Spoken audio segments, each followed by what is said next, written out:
Dave Rattigan.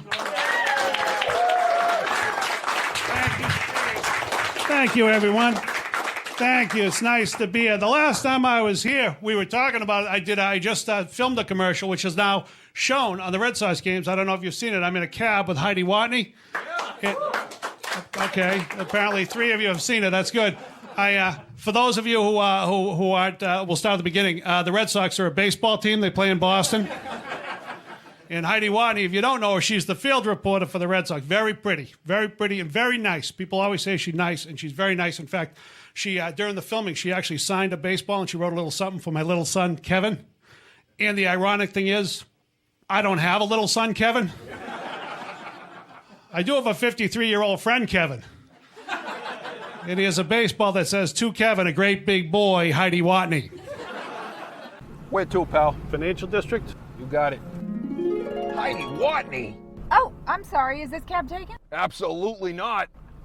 But I was here first. It's not the way I saw it, buddy. But I have an important meeting across town. Look, buddy, it's a nice day for a walk. There's an Olympia Sports right there. They're having a big sale. Go get yourself a new pair of sneakers and hit the bricks. Unbelievable. Sorry. Now at Olympia Sports, buy 1 pair of shoes, get the 2nd pair half price. See store for details.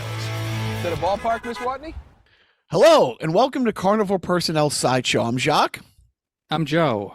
And Joe, again, we talk about it all the time, how spoiled we are in this region for the number of amazing comedians, the number of great shows.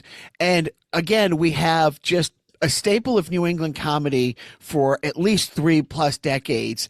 And I've had the absolute privilege of getting to do a number of shows for this guy, so I won't waste anybody more time, and we'll just say welcome to Mr. Dave Rattigan. Hey, how you doing? So let's get right into it. Dave, why did you get into comedy? What made you think you could get up on stage one day and do this, and did you wet yourself the first time you tried? Did not wet myself the first time I tried, but the reason I got into it was because I always wanted to do it, and I was 36 years old, and I got divorced, and my life was at a low point, and I thought, I might as well try this now.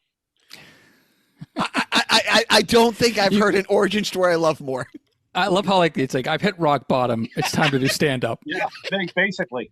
Well, it was a lot better than the other activities that I was. I was basically out drinking a lot, and I thought this is not healthy. So I'll try stand up. Little did I know how unhealthy that is.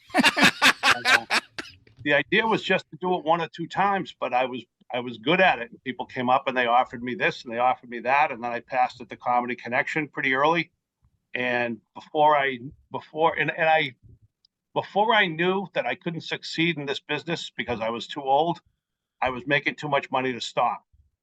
So it's a very strange situation. Not that I'm making a lot of money, but I was kind of committed to it financially. And it is such a cliche, but was this akin to going to therapy? Instead of going to therapy and working stuff out, did you figure your life out while you were figuring out how to be a comic? No. Nope. No. Are you nuts?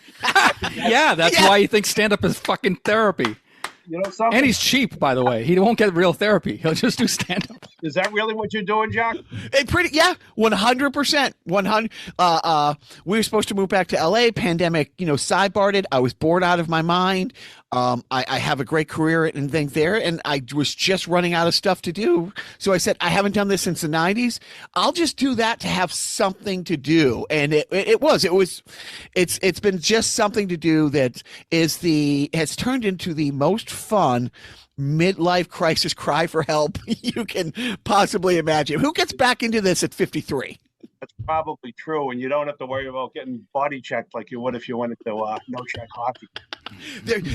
I played hockey around the globe. I was coaching the Qatari national team in 2016.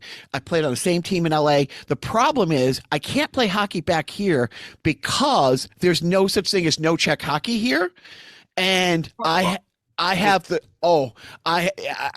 shortest fuse. And so one time I get cross-checked from behind. I don't want to be in fights anymore at 50. But every time I try to play a pickup here, I think I get 3 or 4 shifts before somebody does something so insanely dumb that I'm like, I have to leave before I pound somebody's head through the glass. So I just stopped. You know who used to say stuff like this? They were doing this to me. They were doing this to me. They're all bigger than me. Was Kenny Linsman for the Boston Bruins. The rat. He was one. So I'm the best. Spearing an opponent. Yeah. What's that? He was because I'm a small guy. Well, I was a small guy. I was playing juniors at 5'7", 145 pounds. It was Kenny Linsman that I loved. It was Claude Lemieux. The biggest assholes were the guys I mirror my game after, but I don't want to do that. I want to just go and play. But do you skate? Are you a hockey guy? I was a pickup player back when I was young, and a lot of my friends who I played with were in that 5'7", 5'8" range or 5'6", and they all said the same thing. We're picked on. We're picked on. They started it, and then they would get into fights. And in Lisbon's case, we know what he did. But it's always about defense. And you're right about pickup. You're right about no check hockey. No check hockey. I played in a Czech league one summer, and immediately I noticed how much cleaner it was than the no check league. 100%. Right. Because you're expecting it, the heads up. But it's funny because one of the many really fun things about falling down into this rabbit hole, we had Jim Colton on a few months ago, and I see a hockey jersey behind him while we're Zooming, and I'm like, oh, do you play? And he goes, yeah, I played here and blah, blah, blah. I went to Fitchburg State in 89 to play hockey, but I didn't make the team. And I'm like, oh. And it was just silent for about 20 seconds. And I'm like, I went to Fitchburg in 89 to play hockey, and I made the team. And I just felt bad, After him, they get cut from hockey. Yeah, but it's so funny. We went to the same school at the same time. I don't know how we never crossed paths because Fitchburg is tiny. I mean, absolutely tiny. And then, I fall back into this and I get to know Steve Bjork a bit. And I'm like, we moved from Wilmington to Andover. And like 84, had we stayed, he would have graduated with my sister. I mean, it's such a tiny world. But I want to get back to comedy. So you're 36. You say, I'm going to do it. Did you take classes or did you just go a few times? How did you make that transition? I did. And just to jump back to your point about it being therapeutic, I don't know that it's therapeutic, but I will say this. And I learned this when I went to New York, and I got just killed in New York. I just got rejected and rejected and rejected. And but I realized how much fun it is to do. I mean, when you're on stage for that half hour or 20 minutes or 45 minutes or 10 minutes, whatever time you get, and it's working, you're in the zone. And of course, having played some sports, I did have that as the parallels between being in that really good game. I was a goalie, so let's say 2 minutes left in the game, swarming your net. You're holding on to a lead. You're just in that zone, and that's really fun. Playing baseball, same deal, close game in the field, whatever, or any of that stuff is definitely a parallel between that, for me at least, and a really good stand-up set. Yeah, no, it's there are nights where you drive home and you're like, I want to go find someplace else to go do this. It was such a good thing that you want to. Is there an open mic at 1:30 a.m. in Natick I can get to because you want to keep that going? Yeah. So my origin story goes like this. I actually was I was married and I was divorced very suddenly, and it was in between I think my wife had given it to me as a gift. The divorce? Comedy. So divorce? That's not the gift, although maybe it was. But no, she had given me as a gift a comedy class with Dave Fitzgerald, late Dave Fitzgerald, who was a great comedian, really good guy. And I went to one of the classes, and then all of a sudden, like I said, I had a very sudden divorce, and it occurred between the first and the second class. And I didn't go to the second class. It was done. It was done for that period, or for that class. And so a few months later, I was in my spiral, and I thought, well, maybe I'll try it again. I was living in Somerville and in Davis Square, and I saw something at Cambridge Center for Adult Ed with Bob Gautreaux. So I took Bob's class, and it was a struggle to get up on stage and get in front of people. But once I did, it was good. People laughed. And so I actually went back to Dave Fitzgerald afterwards and kind of explained what happened. And he said, why don't you meet me? I'm going to be at the Comedy Connection. So we went to the Comedy Connection and he spent an hour with me to kind of help me out. And and that's how I started. And my very first night on stage, somebody came up to me and said, you want to come to my open mic? And then somebody else came up to me and said, I need an opener. Do you want to come? And I was on the way to the ruination of the rest of my life because of the comedian. So you were like easy pass, like you just kind of got right into the fast lane, like no tolls, no stopping. Yeah, and then at a certain point, what would happen is I had a really good 5 minutes, and then I would go places and they would say do 15. So people were in for a really terrible 10 minutes, a decent 5. And I remember one time I bombed really hard for 20 minutes. And in the middle, I got an applause break because they liked one bit. So I took a nasty beating for a while. Well, I mean, that's one of the things that a lot of people really have the trouble making their transition, like the 5 to 10, the 10 to the 15, and I'm honest about it. I got into this late. I'm not going to get my 10,000 hours in.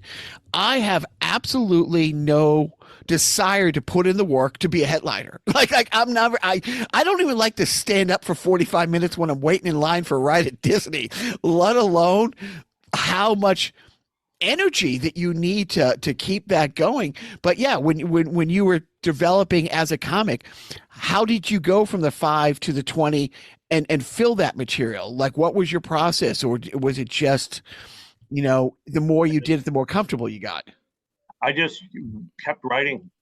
I kept writing, and I would go to the Comedy Connection. I passed at the Comedy Connection. When I started, they had not been bringing in new comics for a couple of years. So what they decided to do was to hold multiple nights of tryouts, and they would do 15 comics a night. So out of 150 comics, I think they passed like 10 or 12, and I was in that group. It was only my 15th time on stage. So I would go places and it would be like, oh, he's passed to the Comedy Connection. So I would get the last set and the long set, which was always a mistake. Yeah.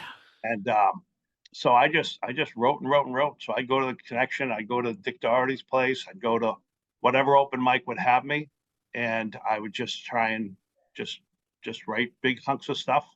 And it took a while. And like I said, I took a little beating. Were there any great mentors along the way? Yeah, I'd say there were probably a handful. Guys who either mentored or just were friends and helpful friends. Certainly Paul D'Angelo was one. Dave Fitzgerald, as I mentioned, the late Dave Fitzgerald, and Bob Gautreaux were both mentors for me. And then I've developed, I don't want to leave anybody out. I'm sure there were others. As you know, if you're good, if people think you're good, they're going to give you advice. If you take the advice, they'll give you more advice. I mean, I get this now. I get all the time. People ask me for advice. If I give them advice and they don't take it or they don't seem receptive, that's good. That's going to save me a lot of time in the future. No, it's been, and then at what point did you say, I'm going to do my own shows? I gotta mention this too, by the way. Jimmy Dunn's been very helpful to me, which I gotta mention because I don't want to not mention anybody, and I'm sure about 9 or 10 others. Gary Gulman was pretty helpful although he was only a few years ahead of me. That's one thing. And Dick Doherty actually gave me great advice. He said that in this business, there's always somebody right ahead of you on the rung, or a rung higher than you. And the idea is to hook up with that person and take that person's advice. And that person might say, come this play, come here. And you'll for stage time, and you'll kind of get better, and you won't jump way ahead, which is what a lot of people do. I get people on their first open mic that will tell me, when do I start getting paid work? When do I start to headline? And I give them the same old spiel, and then they tell me how different they are. Oh, I'm different than everybody else. I'm ready to hop in right now. And I say, so are a lot of other people, maybe 100. So. Well, No, I have found that to be, there's so many guys just in the last year, that have said X, Y, Z, and I've taken it all to heart, and now I get to call these guys, my friends, but every chance I get for somebody to say, hey, from little things like, you hold the mic like this, maybe do this, or like just fine tune. And the way I look at it, if somebody like that, who maybe 2-3 years ago I'd be paying and driving, a half hour to go see when we come back to the region to visit, is now giving me advice, why wouldn't I stop what I'm doing and just really take it to heart? You'd be surprised. And it's pretty it's about new comedians and open mic comedians, is that they're all different. Like, somebody had been away from comedy for a while, and then they came back to an open mic, and then afterwards they just said to me, they said, a lot of the faces are different, but they're still all the same. Right. And that is that there are different types. Or some people just are gonna. You can see that they might get there, and then others you might say they're funny, but they're not going to get there. Or you have some who are neither, and they're just delusional. And I'm sure there are people in between, a lot of people in between. But anyway, so what were you asking? No, actually, I have a question about the Dick Doherty advice. How many dick bucks did he charge you for that advice? Because I have some dick bucks somewhere.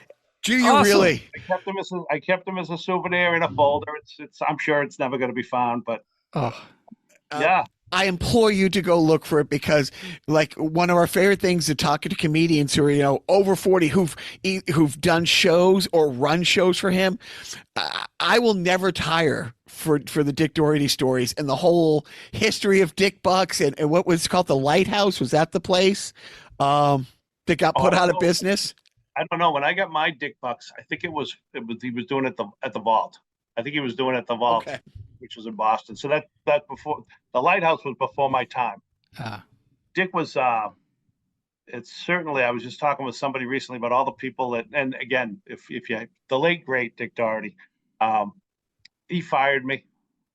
Well, he was like the George Steinbrenner of Boston comedy. I mean, everybody, if you didn't get fired by Dick Doherty in the 80s and 90s, you weren't in comedy in Boston. That was basically it. That's an excellent point. I was going to list it. Dane Cook, Gary Gulman. I remember Gary Gulman. I was going to actually look this up for this interview, but I forgot. But he did an open. We did a Dick Doherty showcase in Salem, and Gary had been fired by Dick, but he just he showed up and he says, "Introduce me as," and he gave me a name, and it was the name of Peter Brady's alter ego. Johnny Bravo. Oh, that's Greg Brady. Yeah, Johnny Bravo. Brady. Johnny, he fit the suit. No, it wasn't Johnny Bravo. It was Johnny Bravo. I'd remember because he fit the suit. Yeah. But apparently Peter Brady had an alter ego as well. Oh, right. Wow. He did. And man. You guys can come up with that. That's great. But I won't remember it. I won't remember it. I just introduced Gary, and I just thought it was funny, and he went up and he had a great set. And but it was that was just. Dick did a lot of good for a lot of people. He taught us all to confirm shows. He taught many of us to do your time, be a comedian. Don't lose it. Don't lose it on the audience. Be professional. All of those things. And there's nobody right now who does that in Boston. So I think it's too bad, because it would be, as much as Dick had a couple of faults, one or two. Incredibly cheap, but that's part of the business. But he really did teach a lot of people how to be a comedian. Yeah. Well, the funny thing about getting fired by Dick, like Joe said, are you in comedy if you didn't get fired? But my favorite Dick Doherty stories is people. I think it was to Tony V a few weeks ago. We were talking to. He got fired by Dick, and then about 4 days later, got a call saying, "Okay, here are the shows I have coming up that I need you for." It's like, "You just fired me." He goes, "That was last week, Tony. Anyways, I need," like it never happened. Like, it's like, oh, but those stories are my favorite. So when did you say, "I'm going to be a Dick Doherty. I'm going to produce shows"? Oh, I did it pretty early. I had done it when I was in college for rock bands. And somebody wanted to do something at Pizzeria Regina, or maybe I guess they told me the Pizzeria Regina in Brookline wanted to do comedy. So not knowing anything at all, like not knowing that you don't do an open mic on a Friday or a Saturday. I went and I did. It wasn't an open mic; it was a showcase, which meant that I was getting the best open micers, and I got good guys. I mean, I got Dwayne Perkins, who did a lot of Tonight shows. I got Gary Gulman, who's great. I got a lot of guys who headlined, who'd have a gig in the area and swing by on the way by, just because they were good guys and it was a fun hang. And so we did that for a long time. And then they had a sister restaurant, Bel Canto, and it lasted for about a year and a half. Then my daughter, in 2005, my daughter was born. And my choice as a comedian was to either go on the road and try to make money on the road, or make or book shows. So that's when I really made the choice to book a lot, and I don't know that I'm a Dick Doherty, but sometimes I feel like it, when I don't pay guys or pay really small amounts of money. But I started to do just fundraisers and other shows around 2005, just because I thought it was a way to stay home with my family. I'd waited a long time to have children, and I had one, and I just wanted to kind of preserve that. That didn't work out, as it turned out. I mean, I still have a child. I don't have a wife. I don't have that wife. I've been divorced so many times I can't tell you how many. But I still get the company, and that's been interesting. And like a Dick Doherty, you'll have more than one show going on a Friday night, on a Saturday night. How over the years have you I mean, you go from I'm working on my comedy to I'm now running a business, and I have to have managers and lieutenants under me because I can't be doing a show here headlining and running that show. And it's an absolutely horrible idea to book shows. To book one or two shows is one thing, but to book like I do is horrible, because you don't make enough money. All the money in the world can't bring your blood pressure back to normal. It's I don't know. I would say this: I don't really relax until Sunday, and then even then, I'm worried that I'm going to get a call on Monday saying, "Hey, how come my comedians never showed up?" Yeah. Or I leave the house on Friday for a gig for somebody else, and I'm driving there, and I'm thinking, am I supposed to bring the sound? Was I supposed to do this? Was I supposed to do that? So that's kind of it's definitely a double-edged sword. It's nice to be able to give people work. It's nice to be able to, jump on shows if you're not working somewhere else. But it's, I looking back on it, I would love to be the guy who just showed up, made the X amount of dollars, and then went home. Yeah, because I mean, I've seen that there's only every time you turn around, I mean, there's not an oversaturation, because there are so many great shows within an hour drive of anywhere, whether you're in Boston, Lowell, Manchester. There's so many great shows at the clubs, and then at the restaurants, and then at the VFWs and stuff like that. But I see only so many people making all those shows happen. And that's a world I wouldn't even want to think about getting into. There was a little while back, a friend had a place and said, oh, they're thinking about doing something. Joe and I have run some fundraisers. I've produced movies and stuff like that. But it's like, no, I don't want to get into this. So when I got approached, I said, I know some people. Let me sit down at the table. Let me get a couple people at the table, and then leaving the meeting. Hey, you put this together. What do you want out of this? I'm like, nothing. If it works out, I hope I'll come to a couple of shows. I'll host a couple of shows. But as far as that apparatus, I wish everybody the best of health and happiness. I wouldn't want to do what you do, because I don't want to work that hard. I don't. Yeah, it's definitely a double-edged sword. It's if you want to get into comedy for the fun, just be a comic. Just be a comic. Show up on time. Be friendly. Talk to the comics in the back of the room. let your friends, let people know that you're going to be somewhere, so they might come to your show, because that's always helpful for a young comic. And keep writing and keep being funny, because it's just a lot more fun to be that person who shows up and does jokes and leaves. Do you get to write much? How much time do you get to work on newer stuff? Write about 10 minutes a year. I mean, I write more than that, and I discard a lot of it, but I write about 10 minutes a year, 10 new minutes a year, which is good for Boston.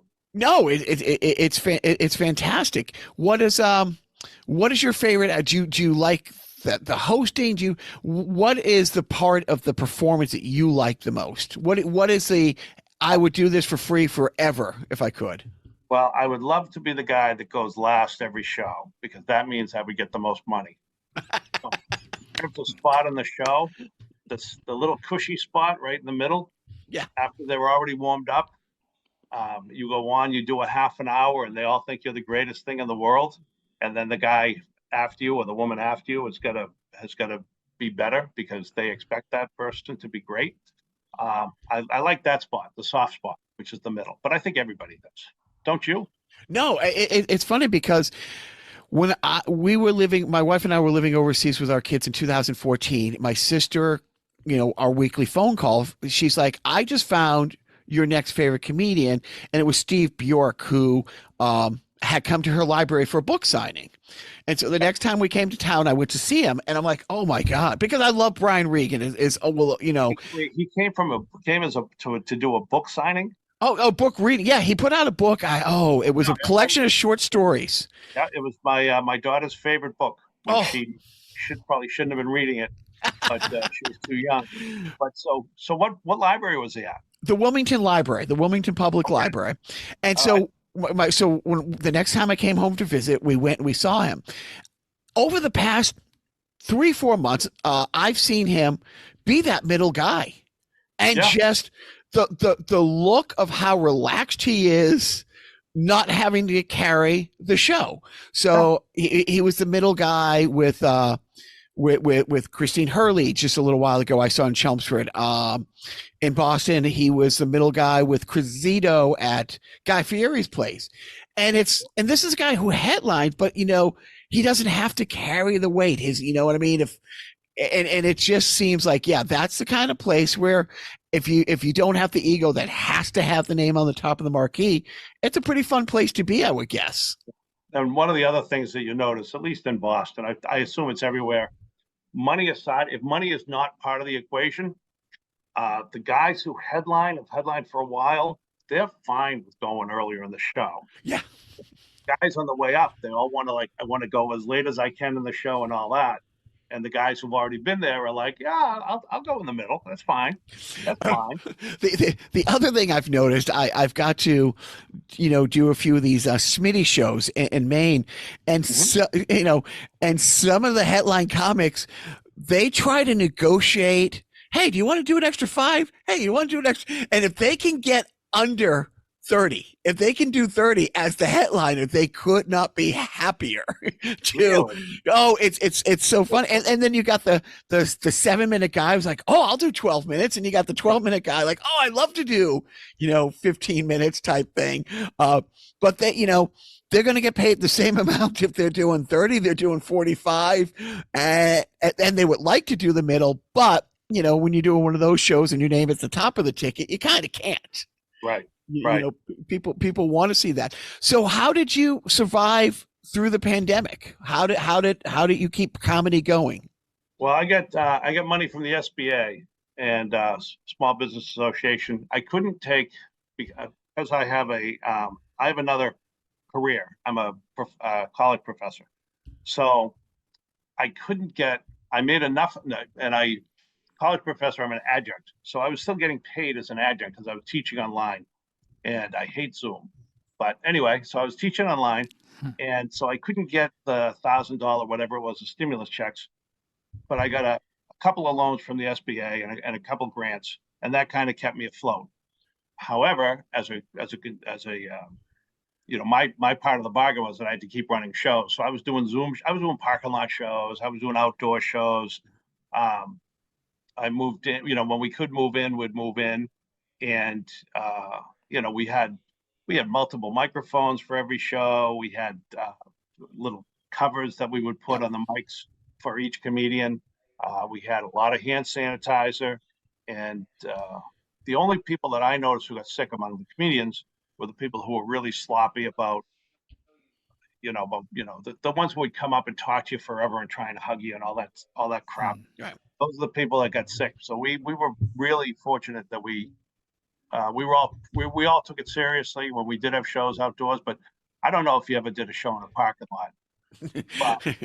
I got onto the bandwagon after sanity kind of resumed and life came somewhat normal. Yeah, but it's too bad. I think everybody should do a show in a parking lot. I had done shows in parking lots before then, so I kind of knew what to expect. Jacques, you could still do a parking lot show. Just go to Market Basket at like noontime on a Saturday. Bring my little. Did any of the venues you had shows going with not make it through the pandemic? Yeah, a couple. It's sad, people and I don't know why the SBA was really helpful for me. I don't know how I know some people that they couldn't get it because of either they were making too much money in another area or something. There's somebody, I know one person, he had a place that was on kind of an umbrella and he was doing well in his other businesses, or the other businesses were still going because there were businesses that did well during the pandemic.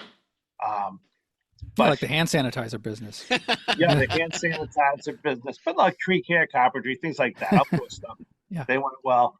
The mask business boomed. Oh my God. Yeah. But Etsy was a big winner, I think, for. Yeah. Etsy, I don't know. I got a theory, which is basically if you look at who did well, it's the deliver your food at home businesses, the supermarkets, the Amazon and television, and I think Amazon Prime. So I think it was Jeff Bezos. Oh, 100%. Yeah. No, 100%. I've not heard that theory specifically, but I'm pushing all my chips in the center of the table. Yeah, that. They turned our world upside down, and now none of us can eat bats. You try to have nice things in this world, and the man just takes it away from you. It's terrible. Have you ever done a show in a parking lot? Nope. I was in a band in the early 90s, and we did some shows, and it's like, why are we outside? Not specifically in a parking lot, but you'd be like, oh, this is happening. It's be a college thing. It's like, oh, you're going to play at this college quad. And it's like, no, it's like, as a drummer, it's like, and now there's people walking behind you when you're a drummer. It's like, why is there anybody standing behind me? It's like, it was not great. I gained a new appreciation of what musicians go through when I started doing comedy, particularly the bar shows where everyone's just talking and you're just interrupting their piece. And I thought, how can singers, or I could see how a drummer could power through, but I don't know how a singer could actually remember the words, remember the beat, the melody, all that when there's just so much din. But they do. Joe, how about you? What have you done in the parking lot? Oh, I don't think we could talk about it on the podcast, but I mean, as far as comedy, I'm not a stand-up. I'm a sit down, stay in the corner, keep my mouth shut kind of guy. I kind of help Jacques with a couple of jokes here and there, but I'm not a performer. You've never done anything in a parking lot? No parking lot shows. I've cried myself after, silently in a car after a show that I've done, but that's about the extent of my comedy in a parking lot. Well, when Joe was a teenager, he dabbled in this, and of course, his first show was a Dick Doherty show. Yeah. Really? Yeah, it was like a showcase thing. I had a connection, a friend of a friend kind of thing. And yeah, I got on there. I did my bad Gilbert Gottfried impersonation. And then that bought me a minute. And then and a minute of Gilbert Gottfried goes a long way. But then, after that, I just sort of fizzled out, Well, here's my favorite Joe doing comedy story. Joe and I have been doing friends. We did a little cable comedy show that I ended up getting on a UHF channel in Los Angeles. And so Joe was back here. He was starting this, and my parents love Joe, and they go to see one of Joe's shows. Now, I want to preface It was that Dick Doherty this. show. It was a Dick Doherty show, and I want to preface by saying my parents are not cheap people. They're actually great philanthropists. But Joe, why don't you tell them what happened with my parents? Well, they're not cheap, but they certainly are drunks. And what they did, Yes, they were drunk. Yes. they ordered a little too much Wowie sauce, and they left, I think, assuming that the comics would cover the tip or like the actual payment. And so I get approached after the show saying, "Hey, do you know these two people that were here, like gone, not like as in not here now?" And I go, "Yeah." And they go, "Yeah, well, they paid, they bought like 4 drinks or something. So you owe for these drinks." And I'm like, "Oh, okay. I guess I'll take it out of my dick bucks." Oh, wait, those don't apply here. Here's real money. And so that was that. And you're 18, 19. Yeah, I couldn't even, right. I'm buying drinks and I can't even legally buy drinks. Now, I got to say, my dad, rocket scientist, that's not an exaggeration, a renowned physicist. Yeah. I mean, he worked his whole, I mean, he was one of those guys, he tried to retire 20 years before he retired, but every time he would retire from like Textron, or he would get a call saying, "Hey, we have this project, we need you to do this," type thing, and he loved it. But yeah, my parents are you saying that every time he'd try to get out, that pull him back in? Is that what you're saying? 100%. And they got a dog. They don't drink like that anymore. They can't. They're 85 and 81. But my mom got a dog that's a love of her life about 2 years ago and named it Cosmo. It was like that was their thing. They were the classic, they're home from work. They would have a drink, make dinner, have a drink, and go. And they still do. They still go dancing 3 or 4 nights a week. But yeah, they weren't being cheap. They literally just. Well, did the Uber home that night, Joe? Do you think? I don't think Uber was a thing back It then. wasn't a thing back then. That was back in the good old days when you could drink and drive. That's it. Or teleporting, as Jacques puts it. I'm just sitting here and I'm thinking about this. Sounds like very successful 85-year-old guy and with his wife, and they're respectable. And you two guys are talking about their drunken night back in the 90s. Oh, Got to take them down a notch. Every they think they're chance so you get. smart. Yeah, exactly. Yeah, they think they're so smart because he's probably thinking to himself, "Remember that time we stopped Joe?" Oh, every Joe? chance they get, they see me and they recognize me as the guy that they stiffed in 1997. Did they reimburse you? With many dinners. Yeah, Okay. I've been to their house many times for holiday dinners. They're lovely folks. They let the night get away from them. That's all. Yeah. That means no. And no, If you were a good friend, Jack, you would have shaken him down. oh yeah. No, He probably did. He probably palmed the money. That's it. I got to tell you this. I would, Dave, but my mother's Everett tough. Right now, I don't. It's funny because I was talking with my son. 16, all shoulders, played high school football, and we were recently talking, and I said, I forget how it came up, and I'm like, my mom, blah blah blah. I said, "Would you want Grammy to be mad?" He was like, "No." I said, "I'll honestly, Grayson, do you think right now, if you had to, you could take Grammy?" And she's like, and he thinks about it. He's like, "I don't think so." Like, I don't think so. But back to your comedy. So you come out of the pandemic, things are How did you go about finding back to my places? comedy? All right. Yeah. Well, no, Do your parents listen to the podcast? no. It is surprising how often, because like we've had, my dad has a protege who I refer to as my older brother. He's my stepdad. He came in the picture when I was 12. He had this guy who was like 18 or 19, who worked under him during the summer, who was skipped the 7th grade and the 9th grade and still was valedictorian at this private Jewish high school in Baltimore. And so now he's a tenured professor. So yeah, sometimes we have comics on. A couple weeks ago, we had the NHL Players Association legal counsel. So, and we had, a mentor of mine who created legendary pictures. So my parents are always, and the problem is when my mom listens, she's like, "Why aren't you working for him? why don't you do this? Like, we have these crazy, we've had a couple, I don't know if John Hershtick's a billionaire yet, but we have a friend who sold one company in the early 90s for 310. He sold his last company about 5 years ago for 450. He's a tech guy, and he's a really, really close friend. My wife was just in his son's wedding about 6 months ago. And my mom's always like, every time we have somebody like that on and she listens, like, you know so many smart people. Why aren't you working for them? I'm like, because I don't want to. Even now at 53, she's telling him to get a job. Basically, exactly. It's just like, why aren't you working? She's finally stopped asking me when I'm cutting my hair. Like, I started growing up my hair when I was 16, and my boy, one of my boys just cut his hair because he plays soccer and it was in his face, but the other one has hair. Literally, Dave, I can't tell if it's 74 Robert Plant or 83 David Lee Roth, but it's a mane. It goes out and down his back. You literally can't pay him to cut his hair. My mother has tried for years, but he just literally tried to pay him. She has not offered enough cash. Oh, tell her to bring it up. Tell her to take that money that she didn't pay Dick Doherty in 1990. Or me.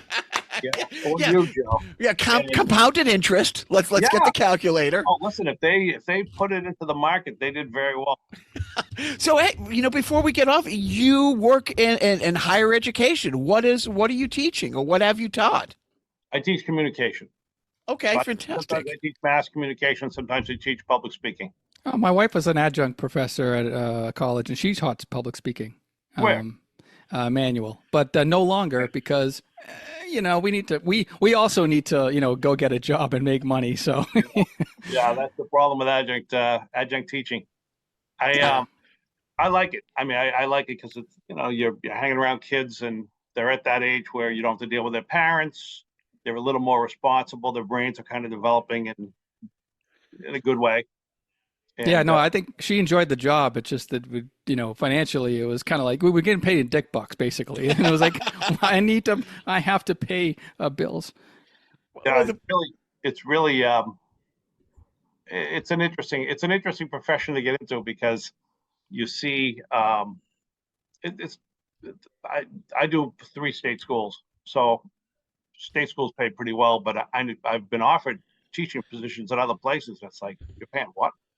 Right. So I don't know where Emmanuel sits in that thing. But they're basically like, let's adjunct the F out of this stuff, and then not pay anybody. Well, she took what she made. I think it was like last year, or the year before, calculated the hours, and she qualified to get a passport as being a Guatemalan national. Because unfortunately, Joe's wife, what's that word? Cares. So she put so many hours into it that you just couldn't make it. It made no sense after. Right. It was. She also did like she was part of like the drama department kind of thing. So she did like a lot of like theater stuff afterwards that was outside of the curriculum kind of. So that's like, yeah. Yep. That can lead to the shrinking paycheck. Basically. Yeah. Right. She lost money on each deal, but made up for it in volume.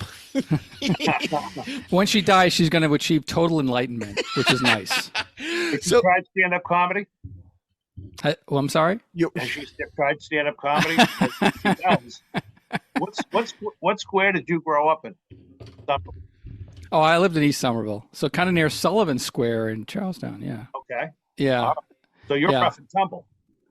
What's that? You're rough and tumble. Please, I was the people that the rough and tumble tumbled over.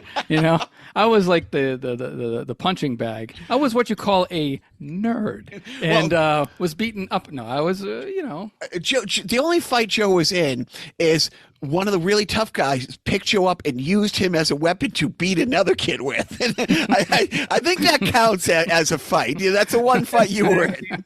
Yeah, that's a tag team win, Joe. I know. Hey, you know what? It made me it built character. Is that what it does? Yeah, and CTE probably. I don't know. We'll find out soon enough. When you start getting. So when did you get into comedy? deflecting. But yeah, I mean, the guys like you who've been doing it after the pandemic and all these places go away, was it a thing where, oh, I got to go find places, or people like, I got to find places, ways to get fannies in the door? How did it work coming out of the pandemic? It's a little bit of both. It's been a little bit of both. I started a place in Manchester at Murphy's Tap Room, and that led to Murphy's Tap Room in Bedford, where I do shows here and there. It's usually the way it goes. You just kind of, I've never been somebody who went out and just kind of pounded the pavement. What I've noticed since the pandemic in Boston has been that, like, right now, everybody's starting shows because it's so easy. And I see, like, I see stuff come across my social media feed, and I just look at it and I'm like, these guys have the best comedians in Boston for $10 Saturday night. The best comedians for $10. They must be great. There should be a law like against false advertising. The best comedians. Like, wait a second, is this peer reviewed? Can we get a second opinion on this best? It's so subjective, and I see this all the time. And I saw somebody. I don't want to. No, let's say I can't. There are certain things I don't feel that I should be mentioning, but there are things that drive me crazy. I will tell you these fundraisers that aren't actually fundraisers, where it's like, $5 of every dollar goes to the 5 of every 20 goes to the cause, or 5 of every 25. And those kind of, but I'm just an old man screaming, get off my lawn. Somebody pointed this out who I thought was fascinating. The lower price of show. So if a husband, is taking the wife out and it's a $5 show, and the show sucks, he's the cheap bastard. He's on the hook. Like, this is our one night out and this is the best you could do. If you pay 25, 30, 40 bucks and the show isn't great, well, it's a comedian who sucks. And it was funny because, it's another booker who's like, yeah, I wouldn't do a show under $20, $25 only because, and there's so many places that approach them and they're like, oh, we can do this and we can have these cheap things. And this is like, no, actually, the more you can charge, first of all, the better crowd you're going to get. Because, if anybody can be a heckler or whatever for $5 for a free show, but if you're paying $30 and you're driving a half hour to see a show, you're invested. You have something at stake, and you're there to laugh. I think that's true. Although I gotta say, it's heckling's become a bigger issue after 2020. I was walking somebody out of a show, and I didn't. It's not up to me to throw people out because I just can't do that. But I said to somebody enough times, can you guys shut up? That they left. They were mad at me. And it was women, which is not part of the story. Well, it is part of the story. There were women and they were all upset with me. And they say, this is supposed to be a performance. And I say, yeah, it's a performance. And you're not letting them talk. And how can he perform if you won't shut up? And but I didn't say quite loud like that because they were out the door, and at that point I was going to take the win. Right. But in my head I'm like, what is wrong with you? But this is how people are right now. It's I think some of them have just been in too long, and some of them it's like they forgot. Not all, but some people have just forgotten how to act. So unfortunately, it's worse than before 2020. Yep. College professors and friends that we have said the same thing, that kids were home, especially the kids who got to college who missed half their junior year and their senior year. They get to college and they forget how the social norms work. Right. I don't know that's, well, what I'm talking is more with the older adults who come to comedy shows and less with kids. I have seen with kids, I think the rise of social media has come at the same time that the 2020, and my daughter was in high school during 2020, or she was in, I guess, the end of middle school into high school. So it was hard. It was hard for everybody. Yeah, my son, I think my son is, I have a son who's about your daughter's age, and they had the drive-by graduation ceremony from middle school. It was kind of like, hey, remember us when we weren't sick? Here, we're still here, you know? And yeah, they kind of, right, they had that sort of weird shift. But you know what? I mean, I don't know. I think people just stopped giving a fuck. I don't know. Like, I don't know what it is. It's just like, I think that well, let's put it this way: two different issues. But I think for the kids going to school, they had a rough couple of years, and they've got to hopefully adjust. And the MCAS scores in Massachusetts, standardized tests, have gone down for 5 or 6 straight years. So hopefully that's going to turn around. And school students generally not, you can't speak for all of them, but if you're speaking generally, I think some of the students are not quite as studious as they used to be, but they're getting there. And they're all still basically smart kids, and that's not going to change. But yeah, I think your kid and my daughter, I think they were knocked off their pegs a little bit, and I think they're going to readjust, and it's going to be okay. yes. As for comedy audiences, who knows? Yeah. I think you know what it is. I think comics are interrupting these audience members' viral TikTok shows. Like, hey, we're filming here. We got a permit as well, and Yeah, everybody wants to be the viral star for being an ass at a show. Okay, as a dad, your daughter comes to you and says, "Hey, I kind of like what you do." Would you be encouraging for her to go down this path, or would you be like, please, I beg of you? My daughter works for me. Oh, that's great. Yeah, so she's seen how she's seen comedians in action. She's seen comedians before shows, after shows, during shows, and she has no desire to be a comedian. My niece, on the other hand, has done pretty well. She's I haven't seen her for a while, but she was in New York, and she was from New Hampshire. She won a contest at UNH, and I hooked her up with a few people, and she wound up opening for Justin McKinney at theaters for a while, and she did the Hampton Beach Comedy Festival, and she started working a lot around Boston, then went to New York, and she's taken some of my advice, and she hasn't taken other advice from me, and she's doing all right. They're both personally and professionally. I think we've had some people on in your position who've said the biggest thing that they've seen that's changed is Boston has this reputation since the 80s, the number of performers and just icons and writers and all that stuff, but it's mostly been men. But over the past 10 years, there's more and more, just older, middle-aged, just women coming through the system, coming through Boston. And now it's getting a really great reputation as being a not a women comic city, but there's lots. I just saw a show, and it was a great venue. It was in a really nice place in Lowell, the auditorium, and it was Plummer and Jen Howell. And I don't know if I've been to a better show in the last 6 months. So funny, nobody ever mentions Carolyn Plummer's first name. It's always Plummer.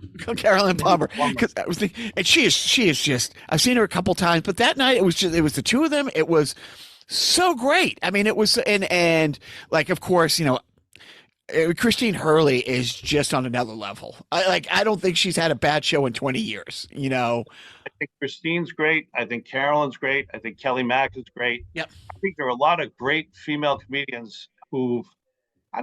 I wouldn't say that they've necessarily paved the way. I think it's almost a thing where you want to look at them and you want to just look at all the individuals. And I don't think necessarily that there was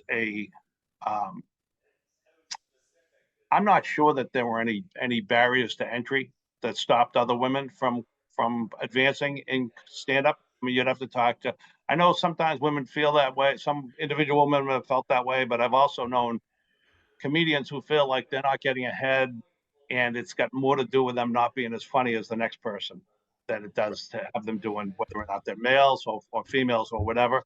But I think you better look at the women who are getting work, and they're the funniest women, basically. Yeah. Emily, I'm Rosowski. I'm trying to. I was on a show with her, and my wife, like, she had one bit that I don't know if a comedian ever had something that my wife almost felt it was written for her and her three friends who were there. And she was just like, wow, please, she's like, try to get more shows with her. So I can not so I can bring my friends to your shows, Jock. Try to get shows with her so we can go see you. Cause she absolutely, then there's a Sarah Poulin, like I said, Jen Howe. I mean, there's more and more. And I don't know if it was just the stigma of a boys club, but it is great that, you see more and more lineups where it's not me, you, and Joe. You know what I mean? Not like Jacques' show last night. I mean, that was Sausage Fest 2024. It's like, honestly, everybody's filing in. It was a Smitty show in Tilton. Great crowd. It was great crowd, 90 plus people. But I'm looking around like, are we storming the Capitol after this? Because there seems to be a lot of crackers and like a Cracker Barrel inside a Smitty's movie theater.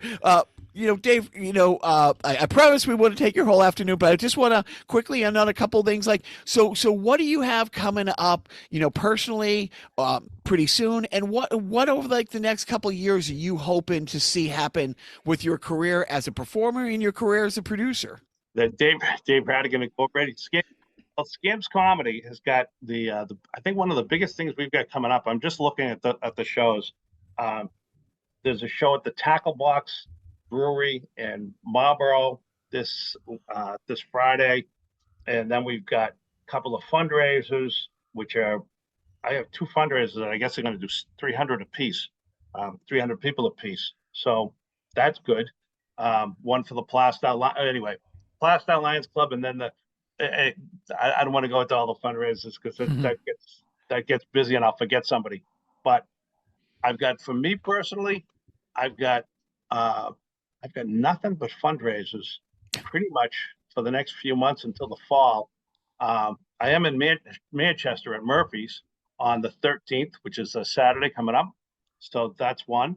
And for Scamps Comedy, the other big thing we've got coming up is on Mother's Day. This is a new trend, Mother's Day comedy brunches. And I've got one in Marlboro at the Apex Entertainment, and I've got another one at Ryan Amusements down in the South Shore and in Hanover. And those are kind of a new thing and kind of a fun thing. The first one we did was in Marlboro last year. We got a big crowd, almost all females, mothers bringing their daughters bringing their mothers out. That's great. Three female comedians, all really funny. And so that's what we got coming up at Scamps Comedy. Beyond that, there's the Hampton Beach Comedy Festival this summer at Hampton Beach, and there are the usual shows in as many places as we can put them.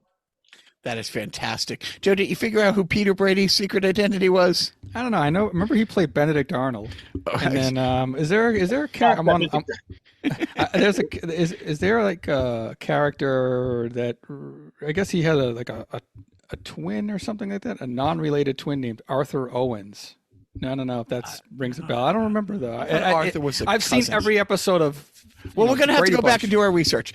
Gosh, so at some point I'll run into Gary and I'll ask him because I bet he still knows. That's fantastic. Alter ego. Not George Glass, is it? Because that was Jan Brady's. That was Jan Brady's fake boyfriend. Was Jan? Okay, so a long time ago. Maybe I got it wrong. But, Dave, who you're on a desert island, you can pick 4 comedy albums. If you don't remember the comedy album title, that's okay. Who are the 4 comedians you could listen to for eternity? Wow. Well, Dave Chappelle, Dave Chappelle's fantastic. John Mulaney, I like. Obviously I like a lot of the Boston guys, so we'll just say all the Boston guys. Right in there. Fair enough. Fair enough. Yeah. I mean, let's just say Justin McKinney and Bob Marley and Jimmy Dunn and Tony V and Paul Nardizzi and Paul D'Angelo and anybody I forgot. We'll just put them all in a big group. But the 4, I would say, national guys are Dave Chappelle, Chris Rock, I like. John Mulaney, I like a lot. I really like Taylor Tomlinson. I see her stuff all the time, and she's really funny. Trying to think if there's anybody. There are a lot of other people that I like, but mostly I just listen to it and pass by it. I went to a Chappelle concert, which is the first time that I've gone to see a comedian that I wasn't on a show with in probably 25 years. Wow. And it was interesting because it was so different. And I'm actually sitting there, and I watch stuff on TV all the time, but just to actually go live. But he was great. And he's always, and I know he's controversial somewhat, which I think it makes him interesting to me, but I also think he's thoughtful, and his comedy frequently goes in places I don't expect it to go in, which is, one of the things we talked about when you talked about sometimes women will see women and they'll relate to them in ways. There's two kinds of recognition in comedy. You want the that's exactly the way I've always felt about something. And then you want I've never thought of it that way, but that's really interesting. Yeah. And those two things you always want in comedy. And I think those comedians are people who deliver on that. Who's your favorite comedian? If I'm doing it, I think both Joe and I are very, very old souls. The Steve Martin albums, I grew up just playing those till like the needle wore out type thing. I don't think a day goes by that Joe and I don't quote the Button Down Mind of Bob Newhart. Yeah. Probably Don Rickles. And then, somewhere in there is like, Patton Oswalt, Tom Papa, Brian Regan, and my wife. I think my wife saw John Mulaney 6 or 7 times when he did his residency at the Wilbur Theater, getting ready for that show. So we love him. I'll throw in Anthony Jeselnik and Jim Gaffigan. Oh yeah. Joe, I just want to ask you a question. You heard the question, right? Yeah. For Jock? Yeah. What comedian do you like? One. Did you notice it was a single? You're asking the wrong person for one answer. He's the guy who yells 5 answers at a Jeopardy question, and then it's like, I got it right. Yeah. I told you. You see that person in Trivial Pursuit says it's not Kevin McHale. No, Kevin McHale. I didn't think it was. I had a buddy who's a well-known Boston Celtics writer who used to do that in Trivial Pursuit. I won't say his name to rat him out, but it's Mark Murphy. Anyway, so Joe, you're in a parking lot. You're in your car. You're crying, crying, and you want to cheer up a bit. Thank you. That's the word. Who do you put on? You know what? I got to say that now Bill Burr might be like one of the. He's just like. I mean, his podcast, his comedy, even of his acting, like it's just like whatever he's in, his sketch comedy when he was on Saturday Night Live, God, I mean, yeah. But his stand-up is just great. So yeah, I'm a Bill Burr fan. He really is great. He's a good guy. I actually spent a few days in Ireland with him at the Cat Laughs Comedy Festival in Kilkenny, Ireland, and I didn't know him very well, but I ran into him in the castle, and we went for a tour together. And he knew the guys I was with, so he hung up and he hung out with us, and he came to a couple of our shows, and he actually closed one of our shows. Oh. It was interesting to watch him work because he was taking all those references of everything he had seen in Ireland, and he was incorporating them into his routine, sort of like he did later that year in Philadelphia. Oh my God, yes. That famous YouTube video. That's what broke him. Yeah, that's what made him the big time star. Yeah, and it's 8 more minutes. He's a good guy. What are we looking for? What? Oh, when he was counting down, and he's like 3 more minutes. That was so funny. That was so funny. His reception in Ireland was a lot nicer than that. I was in Kilkenny with our family in like 2013. When we got there, I think Bruce Springsteen either was going to play or had just played the town, because all over the town were like posters like "Welcome, Bruce. We love you, Bruce." And it was just like, what? Where? It's a big festival place. I guess they do really well for a tourism business on the weekends, and that's really all I remember about it. It was 17. I mean, you were in Ireland. I'm surprised you remember anything. It's just, I took a tour of the Guinness factory when I was there. Yeah, I'm just trying to think of what I can share. I know at one point we were at an after party, and I'm not saying who started it. I can't tell you who it was, but one of the Irish comedians had too much to drink and passed out, and started throwing popcorn in his hair. He had a lot of hair, and so by the end of the night, there was a lot of popcorn in his hair. He sat there, and like we'd come by and we'd be, oh, this is so wrong, and then throw some more popcorn. As long as it wasn't like cigarette ashes or anything like that, like putting butts out. No court comedians were injured in the after party. Well, happy St. Patrick's Day, everybody. I mean, that's a good note to end on our. We were recording this on St. Patrick's Day. So, Dave, your handles, you don't really do the Dave Rattigan thing. It's Scamps Comedy across all the socials, correct? I do both. I do Okay. both, Rattigan and Scamps Comedy. And across both the socials, Scamps Comedy is what I spend most of my time on, but all my Dave Rattigan stuff forwards either directly to me or to Scamps Comedy. So I can't thank you enough for carving out time on a Saturday to talk to us. It's been a long time coming. I'm very much, looking forward to meeting in person because that hasn't happened yet. And Joe, you got any final thoughts, my friend? I didn't have any beginning thoughts, but I would like to say that no, thanks for coming on our little podcast, and don't worry about like ratting anybody out because nobody listens to this thing. I mean, this is talk about like unpaid charity work. What you did for this past hour. I mean, I think I'll mail you the dick bucks for the services rendered. But no, thanks for coming on. I usually approach guests coming on as I say, and this is kind of a Make-A-Wish thing for me. So, I don't know how much time I have. I did a crime and grime podcast for about a year, and we were like 96th or 97th percentile of listenership. And you know what I found out that means? Nothing. Nothing. You made no money unless you're the 99 point something. Right. So it's thank you for having me on a little podcast that nobody will listen to, and except for my mom will catch Jacques' it. mom, My yeah. mom will and she'll feel guilty about the money again. She won't yeah. give you the money. Oh, but damn she'll it. feel guilty about it. But I was going to give Dave the vig for like shaking her down for the like making her feel so guilty. If I get any money, expect like a $10 check to arrive in the mail. Dick bucks, I'm sure. All right, guys. Thanks very much. Thanks. Oh, Jacques, don't forget. I live in Beverly, Massachusetts. That's where I'm living. That's my hometown. I'm back there. I haven't always lived there. I was in New York City for a while, and I moved back because I was so successful. Here's the thing. I love living back in my hometown, but when we left New York City, man, we were so broke. And it is hard when you are broke because you can't find help. Like I read the newspaper, the Financial Advisor column. Have you read this? Dear Financial Advisor, I've nearly paid off my $1 million home.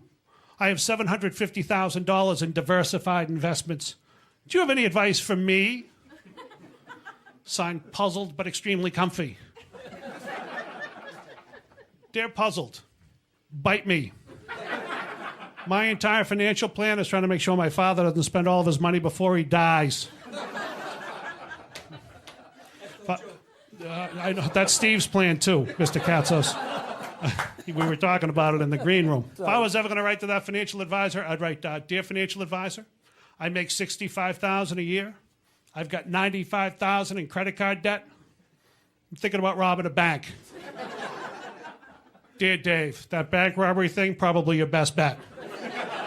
Maybe you'll get caught, then you'll have a place to stay. Thanks very much, everybody. Thank you very much. Thank you very much.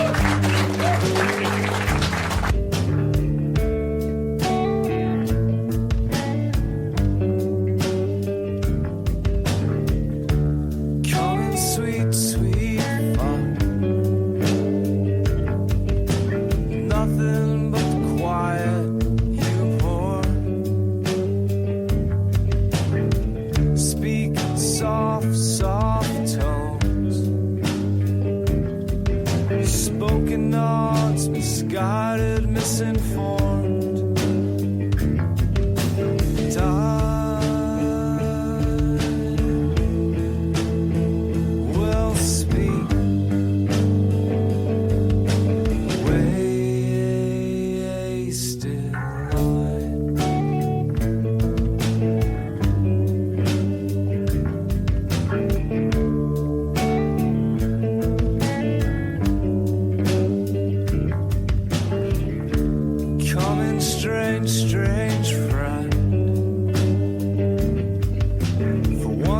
I find myself without your charm.